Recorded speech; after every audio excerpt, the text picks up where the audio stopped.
Audio Jungle.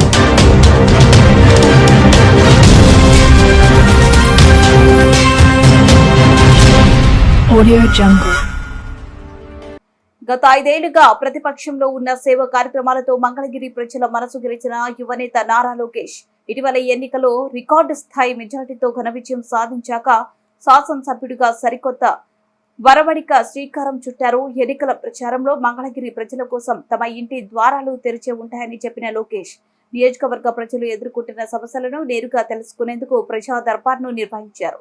శనివారం ఉదయం 8 గంటల నుంచి ఉండవల్లిలోని తన నివాసంలో యువనేత లోకేష్ స్థానిక ప్రజలను కలుసుకొని వారి సమస్యలు తెలుసుకున్నారు. నియోజకవర్గ ప్రజలు తమ దృష్టికి తెచ్చే సమస్యలను ఎప్పటికప్పుడు పరిష్కరించడానికి వీలుగా ప్రత్యేక యంత్రాంగాన్ని సైతం ఏర్పాటు చేశారు.